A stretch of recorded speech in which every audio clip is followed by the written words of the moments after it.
ओम परमात्मने नमः। भगवान श्री कृष्ण की बाल लीलाएं अपना एक गूढ़ रहस्य लिए हुए हैं। गोकुल में जन्म, गोकुल मीन्स इंद्रियों का समूह। जहाँ इंद्रियों का समूह यह शरीर है, उसमें जब भगवान का प्रादुर्भाव हो जाता, वहाँ भगवान का जन्म नहीं होता है, भगवान कहीं और से आते हैं। अतः भगवान का प्रादुर्भाव होता है शरीर के अंदर।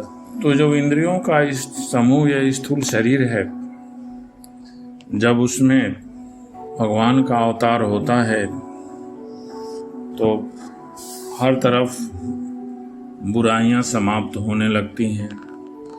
बुराइयों का आक्रमण होता है, लेकिन एक एक करके सारी बुराइयां धीरे धीरे समाप्त हो जाती हैं। पूतना का आना, पूतना ऐसे पाप का प्रकृति है कि जो बच्चों के प्रति ईर्ष्या भाव पैदा करती है। इसके बाद बकासुर का वध। बकासुर ऐसी बुराई है शरीर की जो अंदर से कुछ और दिखता है और बाहर से कुछ और दिखता है। मनुष्य के अंदर की यह दुर्भावना होती है जो अपने आत्मस्वरूप में नहीं रहता है, दिखावा करता रहता है। अंदर दुष्ट भावना होती है और बाहर से दिखावा होता है। बत्सासुर का भी यही हाल है। वह देखने में तो ऊपर से बहुत सीधा साधा भोला भाला लगता है, जैसे गाय का बछड़ा। अघासुर यह पाप का प्रतीक है। धीरे धीरे हर एक बुराइयां खत्म होने लगती हैं, समाप्त होने लगती हैं, और इनकी समाप्ति भगवान स्वयं करते हैं। जब ज़्यादा उत्पात बढ़ जाता है और जब ईश्वर की प्रवृत्ति धीरे धीरे आगे बढ़ने लगती है, हमारी साधना आगे बढ़ने लगती है, तो हमें गोकुल को छोड़ना पड़ता है। वही जैसे नंद बाबा सभी बालों ने गोकुल छोड़ के वृंदावन में निवास किया।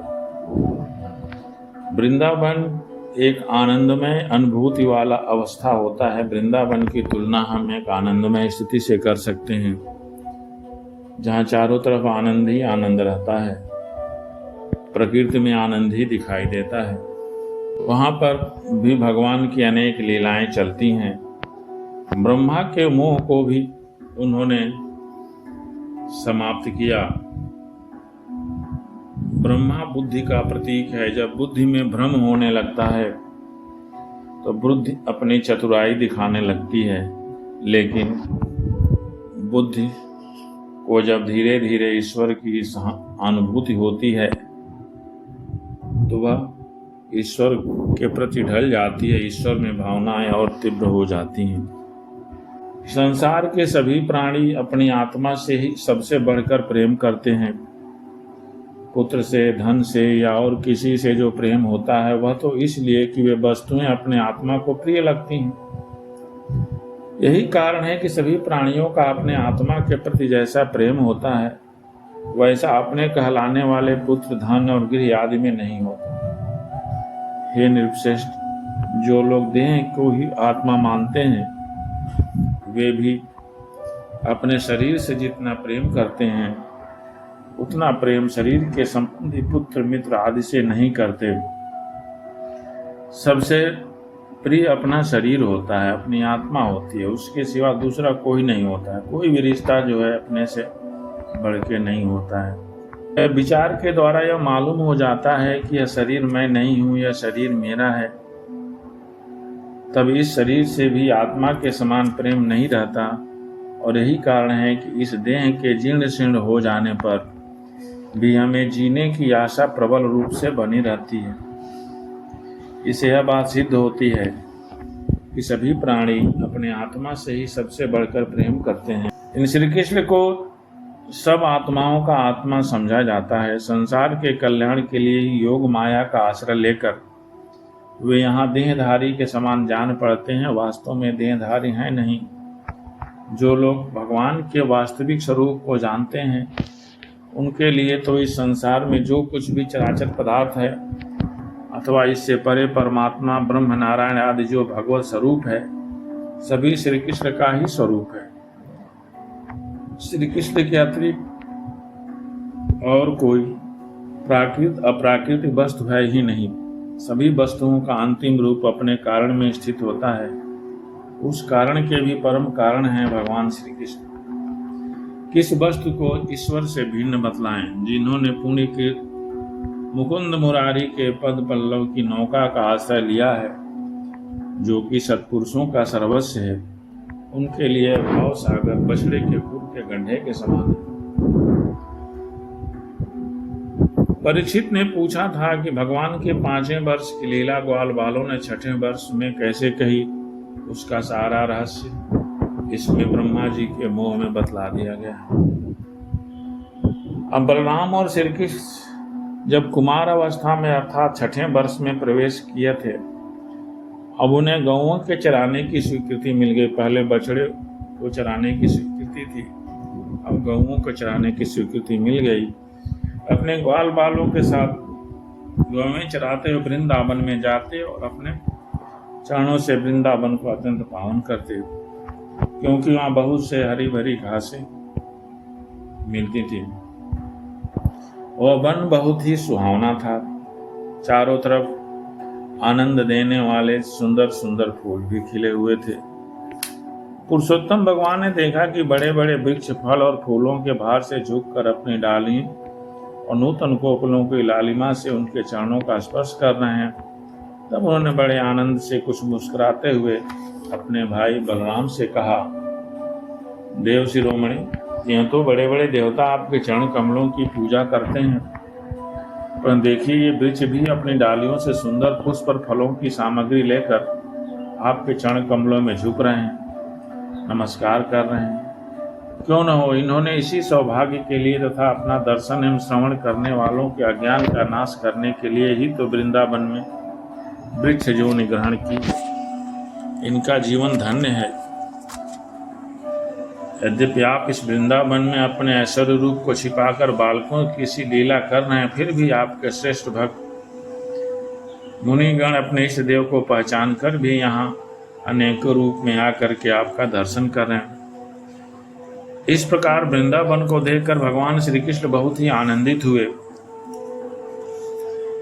और जब बलराम जी खेलते खेलते थक कर किसी ग्वाल बाल की गोद के तकिए पर सिर रखकर लेट जाते, तब भगवान उनके पैर दबाने लगते। जब ग्वाल बाल नाचने गाने लगते तो ताल ठोंकर एक दूसरे से कुश्ती भी लड़ते। इस तरह से वहाँ खेल चल रहा था। बलराम जी और श्री कृष्ण के सखाओं में एक प्रधान गोप बालक थे, श्री दामा। एक दिन उन्होंने तथा सुबल और स्तोक कृष्ण, छोटे कृष्ण आदि ग्वाल बालों ने श्याम और राम से बड़े प्रेम के साथ कहा, हम लोगों को सर्वदा सुख पहुंचाने वाले बलराम जी, आपके बाहुबल की तो कोई था ही नहीं। हमारे मनमोहन श्री कृष्ण दुष्टों को नष्ट कर डालना तो तुम्हारा स्वभाव ही है। यहाँ से थोड़ी दूर पर एक बड़ा भारी वन है, बस उसमें 5 के 5 ताड़ के वृक्ष भरे पड़े हैं।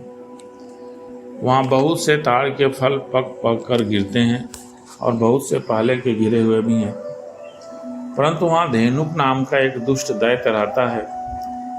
उसने उन फलों पर रोक लगा रखी है। बलराम जी और भैया श्री कृष्ण, वह दैत्य गधे के रूप में रहता है। वह स्वयं तो बड़ा बलवान है ही, उसके साथ और भी बहुत से उसी के समान बलवान दैत्य उसी रूप में रहते हैं।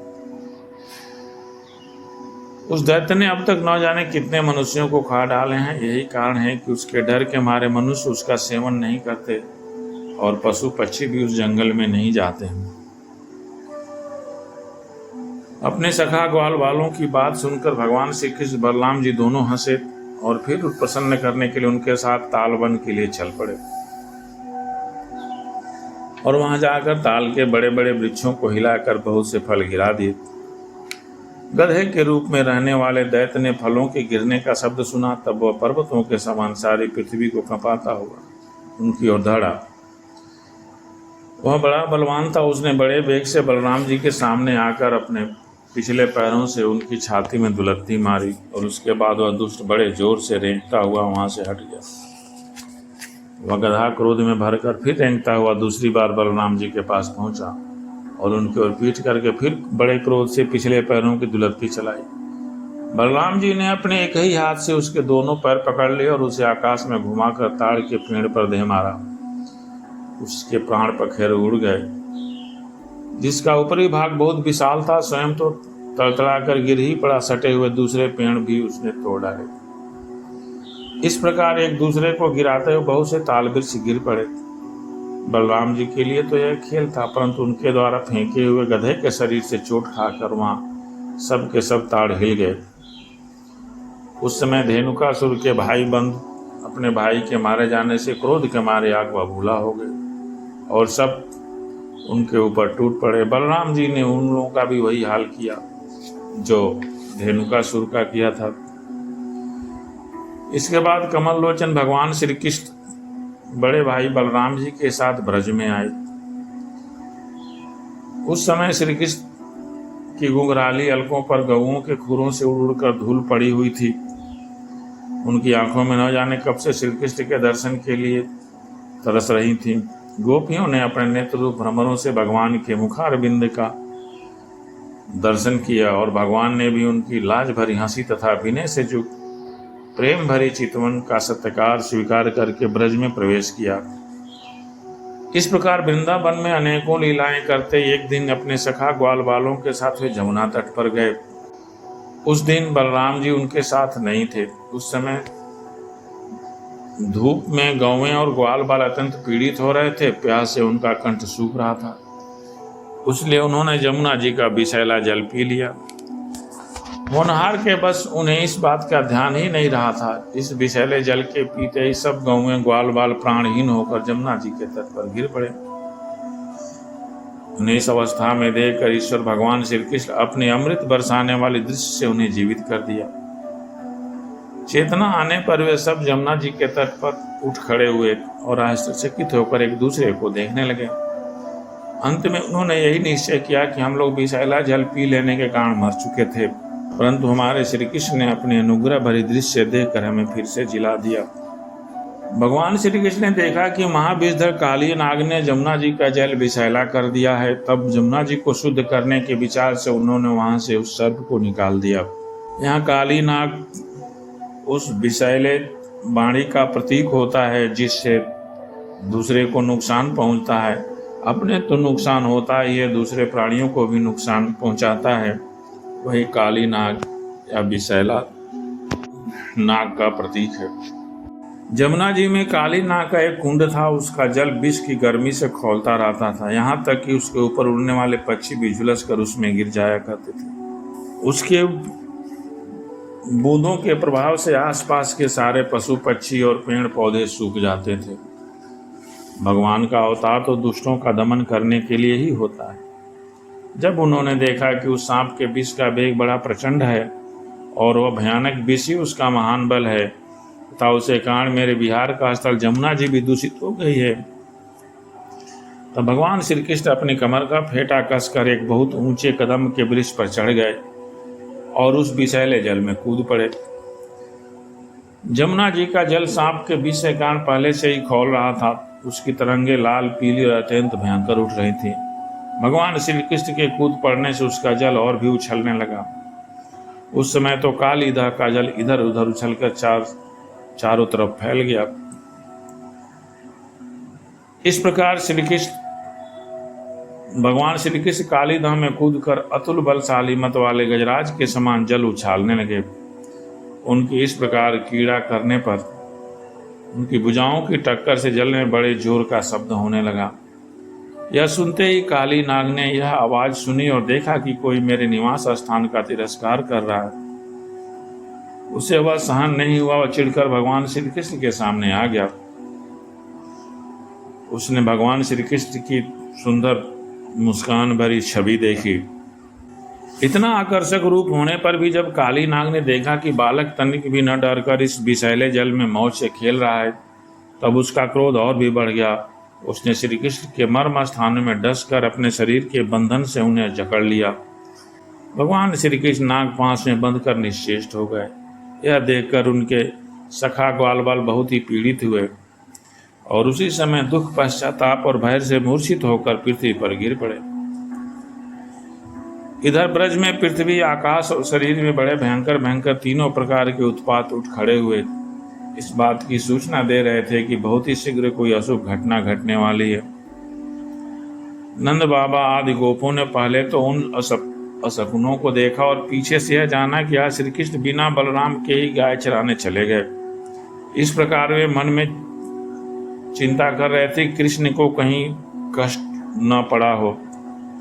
ब्रज के बालक और वृद्ध स्त्रियों का स्वभाव गायों की तरह ही वात्सल्यपूर्ण था।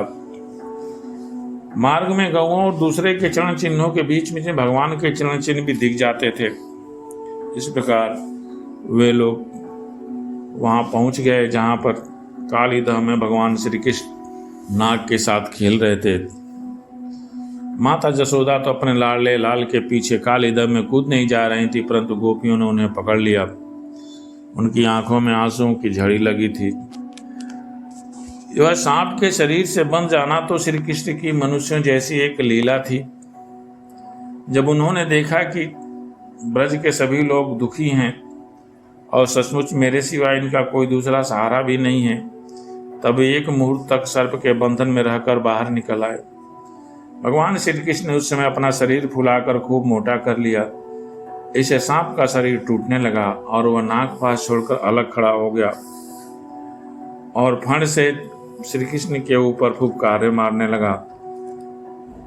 घात मिलते श्री कृष्ण पर चोट करने के लिए वह उनकी ओर टकटकी लगाकर देखने लगा। उस समय उसके नथनों से विष की फुहारें निकल रही थीं। उसकी आंखें स्थिर थीं और इतनी लाल लाल थीं कि मानो भट्टी पर तपाया हुआ पड़ा रखा हो। उस समय काली नाग अपनी दोहरी जीभ लपलाकर और ओठों के दोनों किनारों को चाट रहा था। अपनी कराल आंखों से विष की ज्वाला उगल रहा था। अपने वाहन गरुड़ के समान भगवान श्री कृष्ण उसके साथ खेलते हुए पैंतरा बदलने लगे। इस प्रकार पैंतरा बदलते बदलते उसका बल क्षीण हो गया। तब भगवान श्री कृष्ण ने उसके बड़े बड़े सिरों को तनिक दबा दिया और उछलकर उस पर सवार हो गए।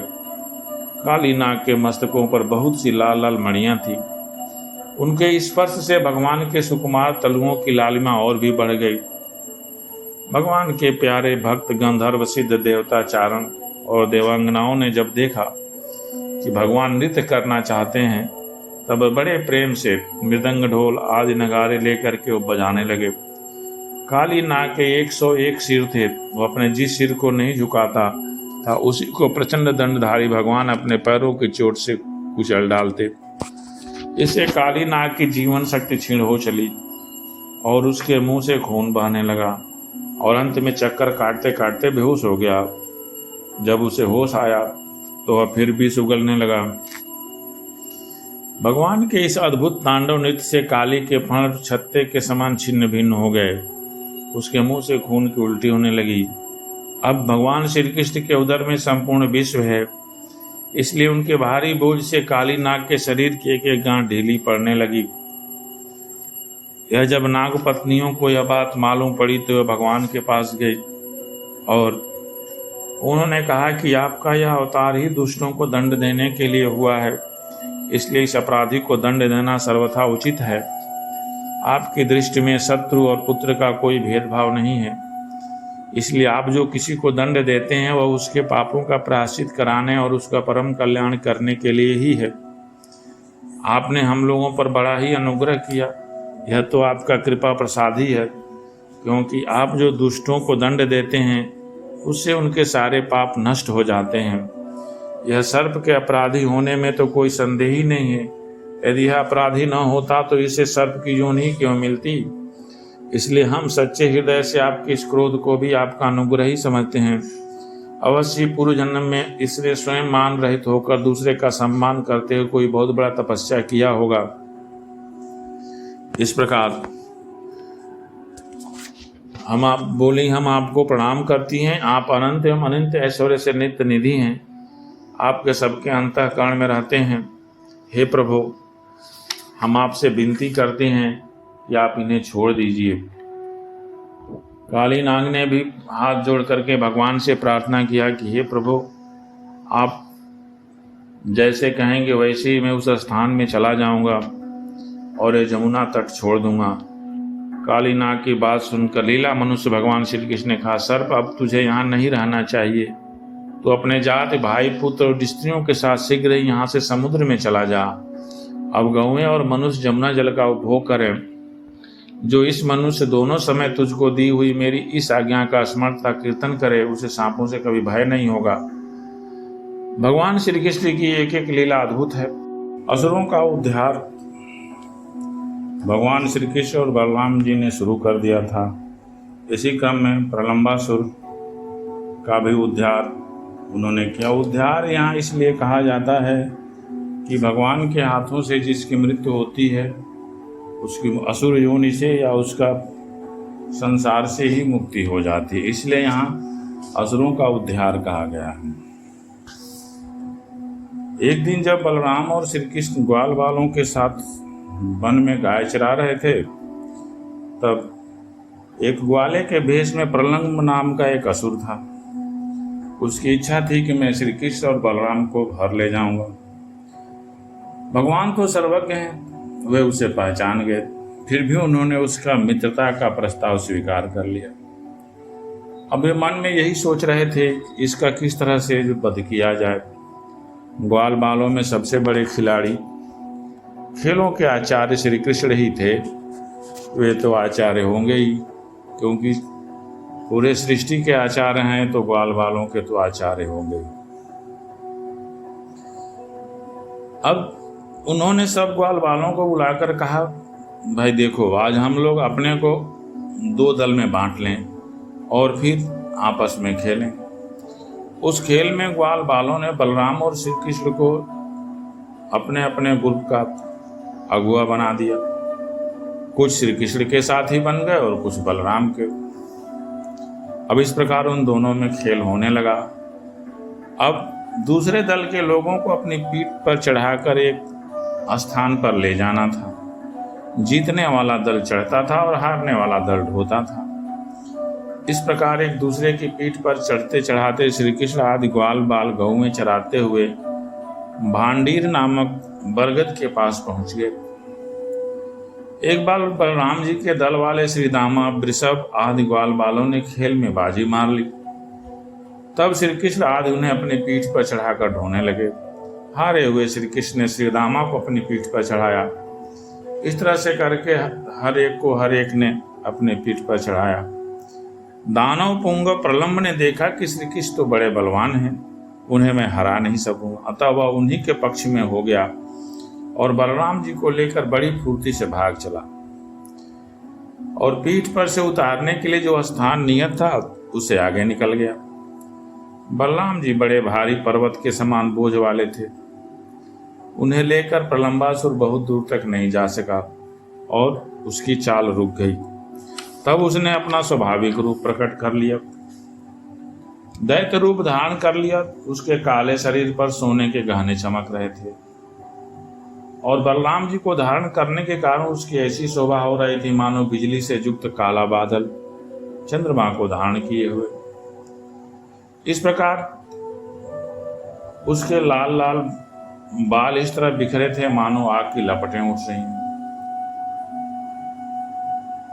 अब परंतु दूसरे ही क्षण में अपने स्वरूप की याद आते ही उनका भय जाता रहा। बलराम जी ने देखा कि जैसे चोर किसी का धन चुरा कर ले जाए, वैसे यह शत्रु मुझे चुरा कर आकाश मार्ग से लिए जा रहा। उस समय जैसे इंद्र ने पर्वतों पर वज्र चलाया था, वैसे उन्होंने क्रोध करके उसके सिर पर एक घूसा कसकर जमाया। घूसा लगते ही उसका सिर चूर चूर हो गया और वह मुंह से खून उगलते हुए नीचे गिर पड़ा और प्राणहीन हो गया। जब बलराम जी को देखे कि ये तो प्रलंबासुर को मार डाले, तब सभी लोगों के आश्चर्य की सीमा नहीं रही। प्रलंबासुर एक मूर्तिमान पाप था। उसकी मृत्यु से देवताओं को बड़ा सुख मिला। वे बलराम जी पर फूल बरसाने लगे और साधु साधु कहकर उनकी प्रशंसा करने लगे। उस समय जब ग्वाल बाल खेल कूद में लग गए, तब उनकी गौएं बेरोटो चरती हुई बहुत दूर निकल गईं। और जब श्री कृष्ण बलराम आदि ग्वाल बालों ने देखा कि हमारे पशुओं का तो कहीं आता पता ही नहीं है, तब उन्हें अपने खेल पर बड़ा पछतावा हुआ और अपने गौओं का पता लगाने के लिए वे उन्हें ढूंढने लगे। गौएं ही तो ब्रजवासियों के जीविका का साधन थी। उनके न मिलने से उन्हें बहुत कष्ट हो रहा था। अंत में उन्होंने देखा कि उनकी गौएं मुंजाटवी में रास्ता भूलकर डकार रही हैं। यहाँ डकारने का मतलब रंभाने से होता है। उस समय वे एकदम थक गए थे और उन्हें प्यास भी जोर से लगी हुई थी। इससे वे व्याकुल हो गए थे। उनकी यह दशा देखकर भगवान श्री कृष्ण अपनी मेघ के समान गंभीर वाणी से नाम लेकर गौओं को पुकारने लगे। गौएं अपने नाम की ध्वनि सुनकर बहुत हर्षित हुईं और उत्तर में हुंकारने और रंभाने लगी। इस प्रकार भगवान उन गायों को पुकार ही रहे थे कि उस वन में सब ओर अकस्मात आग लग गई। जब वनवासी जीवों का काल ही होता है, साथ ही वे बड़े जोर की आंधी भी चल पड़ी उधर से। जब ग्वालों और गौओं ने देखा कि दावानल चारों ओर से हमारी ही ओर बढ़ रहा है, तब वे अत्यंत भयभीत हो गए। मृत्यु के भय से डरे हुए जीव जिस प्रकार भगवान की शरण में जाते हैं, वैसे ही वे श्री कृष्ण और बलराम के शरणापन्न होकर उन्हें पुकारने लगे। श्री कृष्ण जिनके तुम्ही भाई बंधु और सब कुछ हो, उन्हें तो किसी प्रकार का कष्ट नहीं होना चाहिए। सब धर्मों के ज्ञाता श्याम सुंदर तुम ही हमारे एकमात्र रक्षक एवं स्वामी हो। हमें केवल तुम्हारा ही भरोसा है। अपने मित्रों ग्वाल बालों के ये दीनता से भरे वचन सुनकर भगवान श्री कृष्ण ने कहा, अरे भाई डरो मत, तुम अपनी आंखें बंद कर लो। भगवान की आज्ञा सुनकर उन ग्वाल वालों ने बहुत अच्छा कहकर अपनी आंखें बंद कर ली। तब योगेश्वर भगवान श्री कृष्ण उस भयंकर आग को अपने मुंह से पी लिया। भगवान श्री कृष्ण भक्तों के द्वारा अर्पित प्रेम भक्ति सुधा रस का पान करते हैं। अग्नि के मन में उसी का स्वाद लेने की लालसा हुआ, इसलिए उन्होंने स्वयं ही मुख में प्रवेश किया। विषाग्नि, मुंजाग्नि और दावाग्नि तीनों का पान करके भगवान ने अपने त्रितापनाश की शक्ति व्यक्त की। पहले रात्र में अग्निपान किया था, दूसरी बार दिन में। भगवान अपने भक्तजनों का ताप हरने के लिए सदा तत्पर ही रहते हैं। पहली बार सबके सामने, दूसरी बार सबकी आंखें बंद करा के श्री कृष्ण ने अग्निपान किया। इसका अभिप्राय यह है कि भगवान परोक्ष और अपरोक्ष दोनों ही प्रकार से भक्तजनों का हित करते हैं। इस प्रकार उन्हें उस घोर संकट से छुड़ा दिया। इसके बाद जब ग्वाल बालों ने अपनी आंखें खोली तो देखा अपने को भांडेर बट के पास पाया। सायंकाल होने पर बलराम जी के साथ भगवान श्री कृष्ण ने गौ में लौट आई और बंसी बजाते हुए उनके पीछे पीछे ब्रज की यात्रा की। उस समय ग्वाल बाल उनकी स्तुति करने लगे। इस प्रकार सभी लोग परमानंद में मग्न हो गए। आगे की लीला में देखते हैं, जब ग्वाल बालों ने देवकी नंदन भगवान श्री कृष्ण से इस प्रकार प्रार्थना की, तब उन्होंने मथुरा की अपनी भक्त ब्राह्मण पत्नियों पर अनुग्रह करने के लिए बात कही। उन्होंने कहा, मेरे प्यारे मित्रों, यहाँ से थोड़ी ही दूर पर वेदवादी ब्राह्मण स्वर्ग की कामना से आंगिरस नाम का यज्ञ कर रहे हैं। तुम उनकी यज्ञशाला में जाओ। ग्वाल वालों, मेरे भेजने से वहां जाकर तुम लोग मेरे बड़े भाई भगवान श्री बलराम जी का और मेरा नाम लेकर कुछ थोड़ा सा भात भोजन की सामग्री मांग लाओ। जब भगवान ने ऐसी आज्ञा दी, तब ग्वाल बाल उन ब्राह्मणों की यज्ञशाला में गए और उनसे भगवान की आज्ञा के अनुसार ही अन्न मांगा। पहले उन्होंने पृथ्वी पर गिरकर दंडवत प्रणाम किया और फिर हाथ जोड़कर कहा, पृथ्वी के मूर्तिमान देवता ब्राह्मणों, आपका कल्याण हो। आपसे निवेदन है कि हम ब्रज के ग्वाले हैं। भगवान श्री कृष्ण और बलराम की आज्ञा से हम आपके पास आए हैं। भगवान बलराम और श्री कृष्ण गौएं चराते हुए यहाँ से थोड़ी ही दूर पर आए हुए हैं। उन्हें इस समय भूख लगी है। वे चाहते हैं कि आप लोग उन्हें थोड़ा सा भात दे दें। भात यानी चावल। ब्राह्मणों, आप धर्म का मर्म जानते हैं। यदि आपकी श्रद्धा हो तो उन भोजनार्थियों के लिए कुछ भात दे दीजिए। जिस यज्ञ दीक्षा में पशु बलि होती है, उसमें और सौत्रामणि यज्ञ में दीक्षित पुरुष का अन्न नहीं खाना चाहिए। अर्थात जिस यज्ञ दीक्षा में पशु की बलि होती हो या अन्य आसुरी चीजें चढ़ाई जाती हों, उसका अन्न नहीं खाना चाहिए। इसके अतिरिक्त और किसी भी समय किसी भी यज्ञ में दीक्षित पुरुष का भी अन्न खाने में कोई दोष नहीं है। इस प्रकार भगवान के अन्न मांगने की बात सुनकर भी उन ब्राह्मणों ने उस पर कोई ध्यान नहीं दिया। वे चाहते थे स्वर्ग आदि तुच्छ फल और उनके लिए बड़े बड़े कर्मों में उलझे हुए थे। वे सच पूछो तो वे ब्राह्मण ज्ञान के दृष्टि से थे बालक ही, परंतु अपने को बड़ा ज्ञानवान मानते थे। देश काल अनेक प्रकार की सामग्रियां, भिन्न भिन्न कर्मों में विनियुक्त मंत्र अनुष्ठान की अनेक विधियों से वे लोग यज्ञ कर रहे थे, लेकिन उन्हें यह नहीं मालूम कि इन सभी विधियों में भगवान की ही पूजा होती है।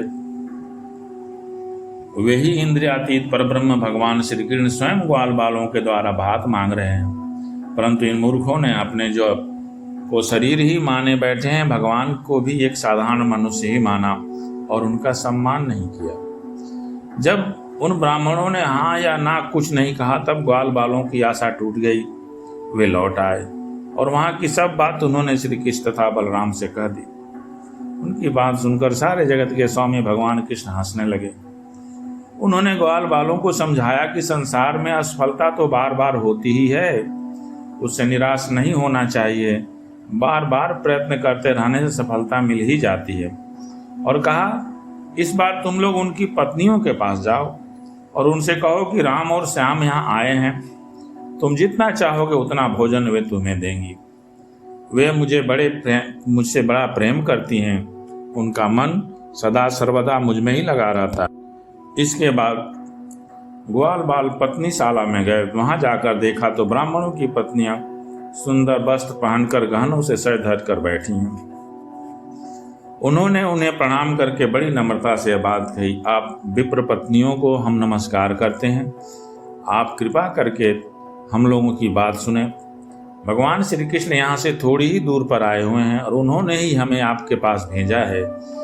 वे ग्वाल बाल और बलराम जी के साथ गौएं चराते हुए इधर बहुत दूर आ गए हैं। इस समय उन्हें और उनके साथियों को भूख लगी है, आप उनके लिए कुछ भोजन दे दीजिए। वे ब्राह्मणियां बहुत दिनों से भगवान की मनोहर लीलाएं सुनती थीं, उनका मन उनमें लग चुका था। वे सदा सर्वदा इस बात के लिए उत्सुक रहती कि किसी प्रकार श्री कृष्ण के दर्शन हो जाएं। श्री कृष्ण के आने की बात सुनते ही वे उतावली हो गई। उन्होंने बर्तनों में अत्यंत स्वादिष्ट और हितकर भक्ष्य भोज्य लेह और चो से 4 प्रकार की भोजन सामग्री ले ली तथा भाई बंधु पति पुत्रों को रोकते रहने पर भी वे भगवान श्री कृष्ण के पास जाने के लिए घर से निकल पड़ी। ब्राह्मण पत्नियों ने जाकर देखा कि जमुना के तट पर नए नए कोपलों से शोभायमान अशोक वन में ग्वाल बालों से घिरे हुए बलराम जी के साथ श्री कृष्ण इधर उधर घूम रहे हैं। गले में बनमाला लटक रही है, मस्तक पर मोरपंख का मुकुट है, अंग अंग रंगीन धातु से चित्रकारी कर रखी है। नए नए कोपलों के शरीर में लगा गुच्छ सा लगाकर नट सा वेश बना रखा है। एक हाथ में अपने सखा ग्वाल बाल के कंधे पर रखे हुए हैं और दूसरे हाथ से कमल का फूल नचा रहे हैं। इस प्रकार भगवान सबके हृदय में और रहते हैं और सबकी बात जानते हैं, सबकी बुद्धि के साक्षी हैं। उन्होंने जब देखा कि ब्राह्मण पत्नियां अपने भाई बंधु और पति पुत्रों के रोकने पर भी सब सगे संबंधियों और विषयों की आशा छोड़कर केवल मेरे दर्शन की लालसा से मेरे पास आई हैं, तब उन्होंने कहा, महाभागवती देवियों, तुम्हारा स्वागत है, आओ बैठो, कहो हम तुम्हारा क्या स्वागत करें। तुम लोग हमारे दर्शन की इच्छा से यहाँ आई हो, यह तुम्हारे जैसे प्रेम पूर्वक हृदय वालों के योग्य ही है। इसमें संदेह नहीं है कि संसार में अपनी सच्ची भलाई को समझने वाले जितने भी बुद्धिमान पुरुष हैं, वे अपने प्रीतम के समान ही मुझसे प्रेम करते हैं और ऐसा प्रेम करते हैं जिसमें किसी प्रकार की कामना नहीं रहती, जिसमें किसी प्रकार का व्यवधान, संकोच, छिपा हुआ द्विधा या द्वैत नहीं होता। प्राण, बुद्धि, मन, शरीर, स्वजन, स्त्री, पुत्र और धन आदि संसार की सभी वस्तुएं जिसके लिए और जिसकी सन्निधि से प्रिय लगती हैं, उस आत्मा से, परमात्मा में मुझ श्री कृष्ण से बढ़कर और कौन प्यारा हो सकता है। इसलिए तुम्हारा आना उचित ही है। मैं तुम्हारे इस प्रेम का स्वागत करता हूँ, परंतु अब तुम लोग मेरा दर्शन कर चुकी, अब अपनी यज्ञशाला में लौट जाओ। तुम्हारे पति ब्राह्मण गृहस्थ हैं, वे तुम्हारे साथ मिलकर ही अपना यज्ञ पूर्ण कर सकेंगे। ब्राह्मण पत्नियों ने कहा, अंतर्यामी, आपकी यह बात बहुत कठोरपूर्ण है, आपको ऐसी बात नहीं करनी चाहिए। श्रुतियाँ कहती हैं कि जो एक बार भगवान को प्राप्त हो जाता है, फिर उसे संसार में नहीं लौटना पड़ता। आप अपनी यह वेदवाणी सत्य कीजिए। हम अपने समस्त सगे संबंधियों की आज्ञा का उल्लंघन करके आपके चरणों में इसलिए आई हैं कि आपके चरणों से गिरी हुई तुलसी की माला अपने केशों में धारण करें। अब हमारे पति पुत्र माता पिता भाई बंधु और स्वजन संबंधी हमें स्वीकार नहीं करेंगे, फिर दूसरों की तो बात ही क्या है। अब हम आपके चरणों में आ पड़ी हैं, हमें और किसी का सहारा नहीं है, इसलिए अब हमें दूसरों की शरण में न जाना पड़े, ऐसी व्यवस्था कीजिए। भगवान ने कहा, देवियों, तुम्हारे पति पुत्र माता पिता भाई बंधु कोई भी तुम्हारा तिरस्कार नहीं करेंगे। उनकी तो बात ही क्या, सारा संसार तुम्हारा सम्मान करेगा। इसका कारण है अब तुम मेरी हो गई हो, मुझसे युक्त हो गई हो। देखो, ये देवता मेरी बात का अनुमोदन कर रहे हैं। जब भगवान ने इस प्रकार कहा तब वे ब्राह्मण पत्नियां यज्ञशाला में लौट आईं। उन ब्राह्मणों ने अपनी स्त्रियों में तनिक भी दोष दृष्टि नहीं की, उनके साथ मिलकर अपना यज्ञ पूरा किया। उन स्त्रियों में से एक को आने के समय ही उसके पति ने बलपूर्वक रोक लिया था। इस पर उस ब्राह्मण पत्नी ने भगवान के वैसे ही स्वरूप का ध्यान किया जैसा कि बहुत दिनों से सुन रखा था। जब उसका ध्यान जम गया तब मन ही मन भगवान का आलिंगन करके उसने कर्म के द्वारा बने हुए अपने शरीर को छोड़ दिया। शुद्ध सत्यमय दिव्य शरीर से उसने भगवान की सन्निधि प्राप्त कर ली। इधर भगवान श्री कृष्ण ने ब्राह्मणियों के लाए हुए उस 4 प्रकार के अन्न से पहले ग्वाल बालों को भोजन कराया और फिर स्वयं भी भोजन किया। इस प्रकार लीला मनुष्य भगवान श्री कृष्ण ने मनुष्य की सी लीला की और अपने सौंदर्य माधुर्य वाणी तथा कर्मों से गौएं ग्वाल बाल और गोपियों को आनंदित किया और स्वयं भी उनके अलौकिक प्रेम रस का आस्वादन करके आनंदित हुए। इधर जब ब्राह्मणों को यह मालूम हुआ कि श्री कृष्ण स्वयं भगवान हैं, तब उन्हें अब बड़ा पछतावा हुआ। वे सोचने लगे कि जगदीश्वर भगवान श्री कृष्ण और बलराम की आज्ञा का उल्लंघन करके हमने बड़ा भारी अपराध किया। वे तो मनुष्य की सी लीला करते हुए भी परमेश्वर ही हैं। जब उन्होंने देखा कि हमारी पत्नियों के हृदय में तो भगवान का अलौकिक प्रेम है और हम लोग उससे बिल्कुल रीते हैं, खाली हैं, तब वे पछता करके अपनी निंदा करने लगे। इस प्रकार आपस में निंदा कर रहे थे कि हमसे बहुत बड़ा पाप हो गया। इस तरह से भगवान स्वयं पूर्ण काम हैं और केवल मोक्ष पर्यंत जितनी भी कामनाएं होती हैं उनको पूर्ण करने वाले हैं। यदि हमें सचेत नहीं करना होता तो उनका हम शरीर के क्षुद्र जीवों से प्रयोजन ही क्या हो सकता था। अवश्य उन्होंने इसी उद्देश्य से मांगने का बहाना बनाया, अन्यथा उन्हें मांगने की भला क्या हो सकता था। जब स्वयं लक्ष्मी अन्य सभी देवताओं को छोड़कर और अपनी चंचलता गर्भ आदि दोषों का परित्याग कर केवल एक बार उनके चरण कमलों का स्पर्श पाने के लिए सेवा करती हैं, वे ही प्रभु किसी से भोजन की याचना करें, यह तो मोहित करने वाली बात है। इस प्रकार उन ब्राह्मणों ने श्री कृष्ण का तिरस्कार किया था, अतः उन्हें अपने अपराध की स्मृति से बड़ा पश्चाताप हुआ और उनके हृदय में श्री कृष्ण बलराम के दर्शन की बड़ी इच्छा हुई, परंतु कंस के डर के मारे वे उनका दर्शन करने न जा सके। इस प्रकार से भगवान की अनेक लीलाएं हैं। भगवान श्री कृष्ण अनेक कुरीतियां भी समाप्त करने की प्रेरणा दिए थे, भले ही लोग इस चीज को न समझें, क्योंकि यज्ञ करते हुए ब्राह्मण अपने इतने कर्मकांड में व्यस्त हो गए थे कि उन्हें यह नहीं मालूम था कि वास्तविक धर्म क्या होता है। उन्हें समझाने के लिए ग्वाल बालों को भगवान ने भेजा भी कि हम भूखे हैं, हम लोगों को भोजन चाहिए, तो भूखे को भोजन कराना ही ये सबसे बड़ा धर्म होता है। और ये चीज़ ब्राह्मण लोग नहीं समझ पाए जो कर्मकांड के अनेकों मंत्रों से यज्ञ कर रहे थे। उसी जगह उनकी पत्नियां उस बात को समझ गईं और अनेकों थाली में खाना भर करके भगवान के पास ले गए। तो इससे हमको यह सीख मिलती है कि धर्म किसी कर्मकांड से नहीं होता है। तो धर्म में हम जितना ही सरल होंगे उतना ही हम ईश्वर के नज़दीक होंगे। हमें सिर्फ परमार्थ की सोचनी चाहिए। कर्म कांड और ये सब चीज़ें सब बेकार हैं यदि हमारे अंदर श्रद्धा और प्रेम न हो। इस प्रकार एक दूसरे तरह के जो कुरीति उस समय थी इंद्र की पूजा की, वह भी भगवान श्री कृष्ण ने दूर किया।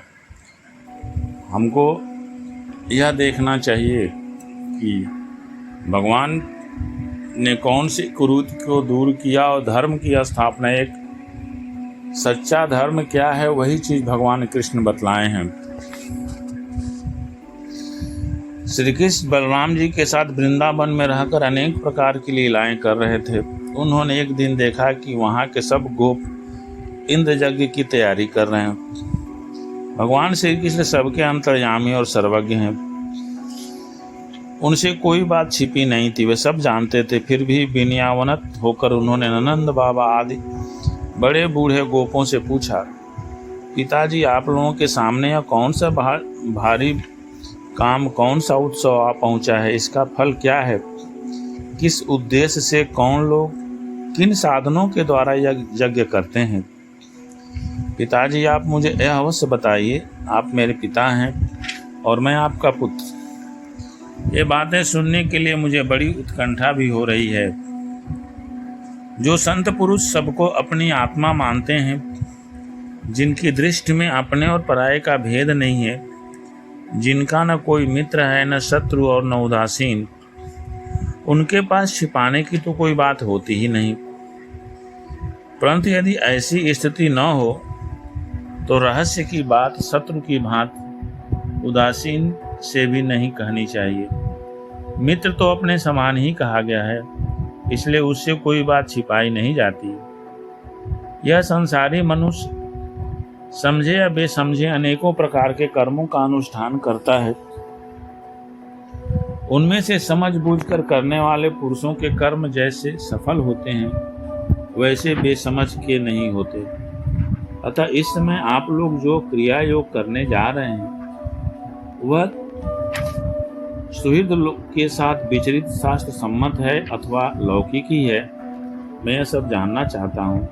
आप कृपा करके स्पष्ट रूप से बताइए। जब भगवान ने नंद बाबा से यह बात पूछी, उन्होंने कहा, बेटा भगवान इंद्र वर्षा करने वाले मेघों के स्वामी हैं।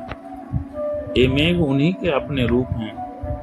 वे समस्त प्राणियों को तृप्त करने वाले एवं जीवन दान करने वाला जल बरसाते हैं। हम और दूसरे लोग भी इन्हीं मेघपति भगवान इंद्र की यज्ञों के द्वारा पूजा किया करते हैं, और जिन सामग्रियों से यज्ञ होता है वे भी उनके बरसाए हुए शक्तिशाली जल से ही उत्पन्न होती हैं। उनका यज्ञ करने के बाद जो कुछ बच रहता है, उसी अन्न से हम सब मनुष्य अर्थ, धर्म और काम रूप त्रिवर्ग की सिद्धि के लिए अपना जीवन निर्वाह करते हैं। मनुष्य के खेती आदि प्रयत्नों के फल देने वाले इंद्र ही हैं। यह धर्म हमारी कुल परंपरा से चला आ रहा है। जो मनुष्य काम, लोभ, भय अथवा द्वेषवश ऐसे परंपरा धर्म को छोड़ देता है, उसका कभी मंगल नहीं होता है।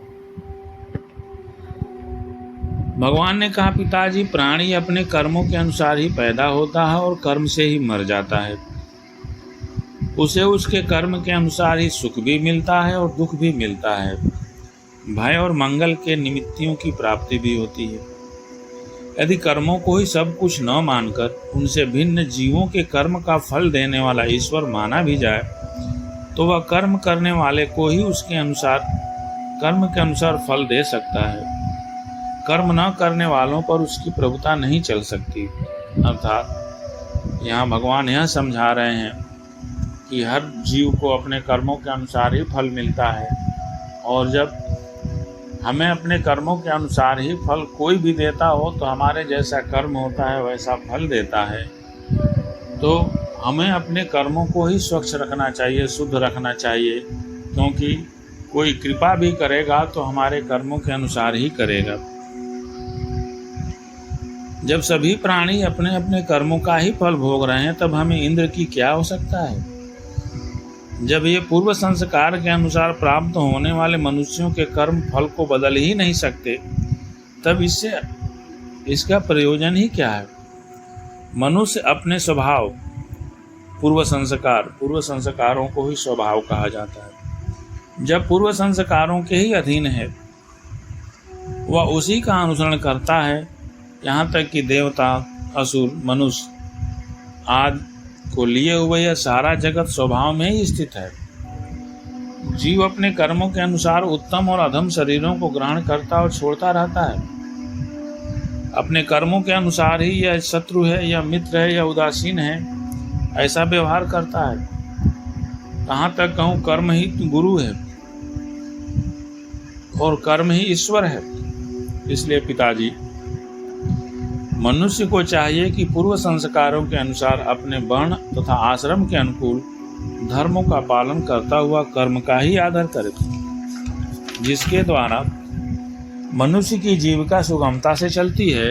वही उसका इष्ट देव होता है, अर्थात मनुष्य का इष्ट देव वही होता है जिससे उसकी जीविका चलती है। जैसे अपने विवाहित पति को छोड़कर जार पति का सेवन करने वाली व्यभिचारिणी स्त्री कभी शांति लाभ नहीं कर सकती, वैसे ही जो मनुष्य अपनी आजीविका चलाने वाले एक देवता को छोड़कर किसी दूसरे की उपासना करता है, उससे उन्हें कभी सुख नहीं मिलता। ब्राह्मण वेदों के अध्यापन से, क्षत्रिय पृथ्वी पालन से, वैश्य वर्तावृत्ति से और शुद्ध ब्राह्मण क्षत्रिय और वैश्यों की सेवा से अपनी जीविका का निर्वाह करें। वैश्यों की वार्तावृत्ति 4 प्रकार की है: कृषि, वाणिज्य, गोरक्षा और ब्याज लेना। हम लोग उन चारों में से एक केवल गोपालन ही सदा से करते आए हैं। पिताजी, संसार की स्थिति, उत्पत्ति और अंत के कारण क्रमशः सत्वगुण, रजोगुण और तमोगुण है। यह विविध प्रकार का संपूर्ण जगत स्त्री पुरुष के संयोग से रजोगुण के द्वारा उत्पन्न होता है। उसी रजोगुण की प्रेरणा से मेघगण सब कहीं जल बरसाते हैं। उसी से अन्न और अन्न से ही सब जीवों की जीविका चलती है। इसमें भला इंद्र का क्या लेना देना, वह भला क्या कर सकता है। पिताजी, न तो हमारे पास किसी देश का राज्य है और न तो बड़े बड़े नगर ही हमारे अधीन हैं। हमारे पास गांव या घर भी नहीं है। हम तो सदा के वनवासी हैं। वन और पहाड़ ही हमारे घर हैं। इसलिए हम लोग गौओं, ब्राह्मणों और गिरिराज का यजन करने की तैयारी करें।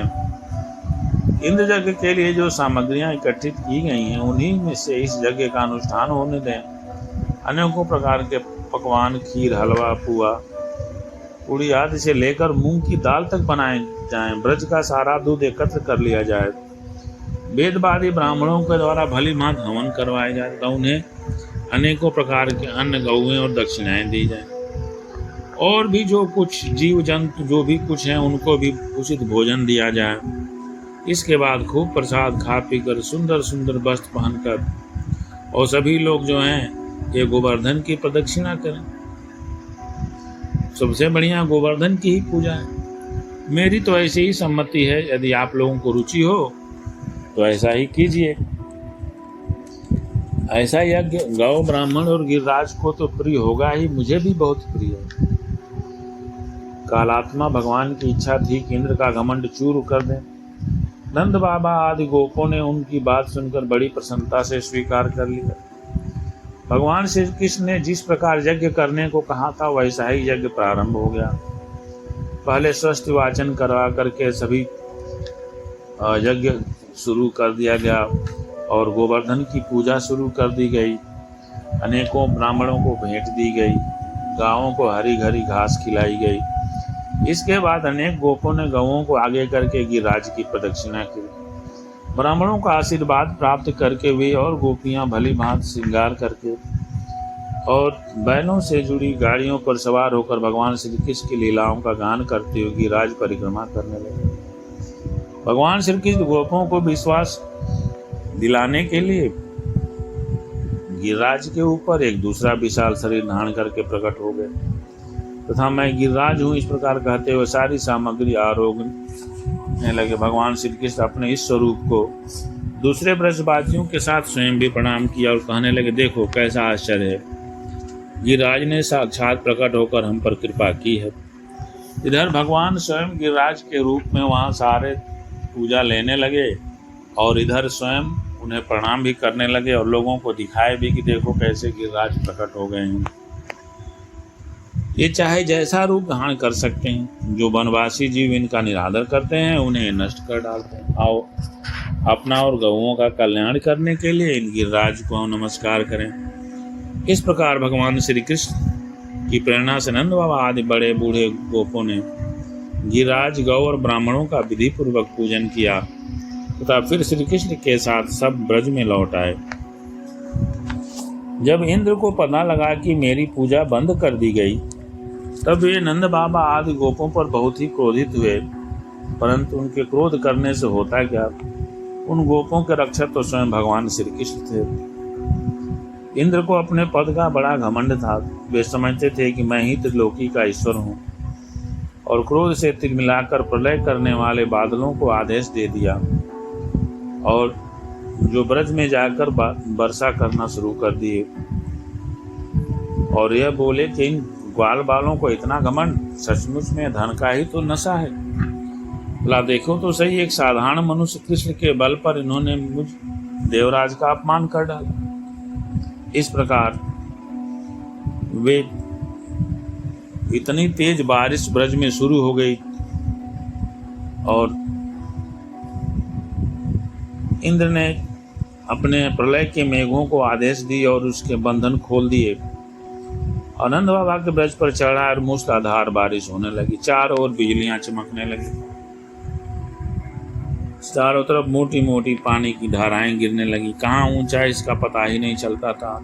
इस प्रकार मूसलाधार वर्षा तथा झंझावत के झपेटे जब एक पशु ठिठुरने और कांपने लगा, ग्वाल और ग्वालिन भी ठंड के मारे अत्यंत व्याकुल हो गई। तब वे सब के सब कृष्ण के पास गए। मूसलाधार वर्षा से सताए हुए जाने कहाँ सबने अपने अपने सिर और बच्चों को अपने शरीर के नीचे छिपा लिया था और कांपते कांपते भगवान की शरण पहुंचे। बोले, कृष्ण तुम बड़े भाग्यवान हो, अब तो केवल तुम्हारे भाग्य से हमारी रक्षा होगी। प्रभु, इस सारे गोकुल के एकमात्र स्वामी रक्षक तुम ही हो। इंद्र के क्रोध से अब तुम ही हमारी रक्षा कर सकते हो। भगवान ने देखा कि वर्षा और ओलों की मार से पीड़ित होकर सब परेशान हैं। वे समझ गए कि सारी करतूत इंद्र की है। उन्होंने क्रोधवश ऐसा किया। वे मन ही मन कहने लगे, हमने इंद्र का यज्ञ भंग कर दिया है। इसी से वे ब्रज का नाश करने के लिए बिना ऋतु के ही ये प्रचंड वायु और ओलों के साथ घनघोर वर्षा कर रहे हैं। मैं अपनी योग माया से इसका भलीभांति जवाब दूंगा। वे मूर्खता बस अपने को लोकपाल मानते हैं और इनके ऐश्वर्य और धन का घमंड तथा ज्ञान में चूर चूर करते हैं। देवता लोग तो सत्य प्रधान होते हैं, इनमें अपने ऐश्वर्य और पद का अभिमान नहीं होना चाहिए। अतः यह उचित है कि सत्य गुण से भ्रष्ट दुष्ट देवताओं का मान में भंग कर दूं। इस अंत में उन्हें शांति ही मिलेगी। यह सारा ब्रज मेरे आश्रित है। अर्थात भगवान के कहने का अर्थ यही है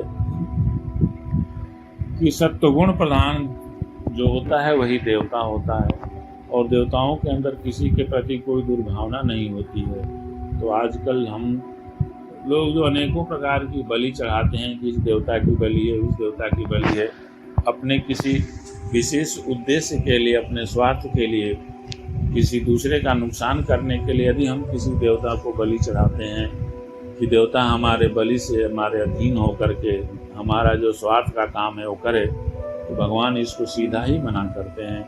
कोई भी देवता ऐसा काम नहीं करता है, क्योंकि वह सत्वगुणी होता है, और जो सत्वगुणी नहीं होता है भगवान उसको सत्वगुण पर ला देते हैं। यही बात उन्होंने इंद्र के अहंकार को लेकर के किया था।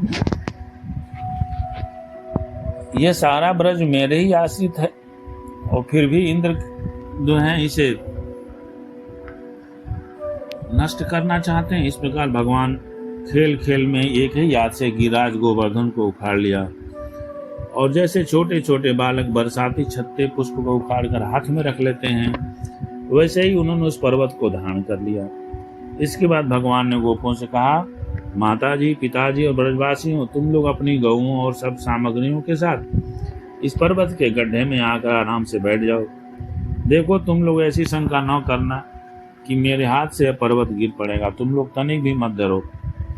इस आंधी पानी के डर से तुम्हें बचाने के लिए ही मैंने यह उपाय सोचा है। जब श्री कृष्ण ने इस प्रकार सबको आश्वासन दिया तो सभी लोग उस पर्वत के नीचे आकर खड़े हो गए। श्री कृष्ण की योग माया का यह प्रभाव देख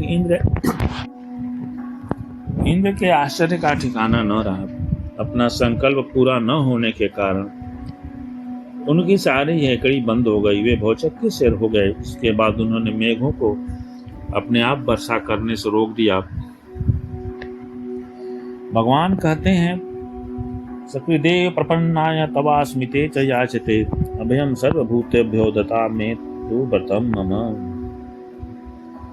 जो केवल एक बार मेरी शरण में आ जाता है और मैं तुम्हारा हूँ ऐसा कहता है, उसे मैं संपूर्ण प्राणियों से अभय कर देता हूँ। यह मेरा व्रत है।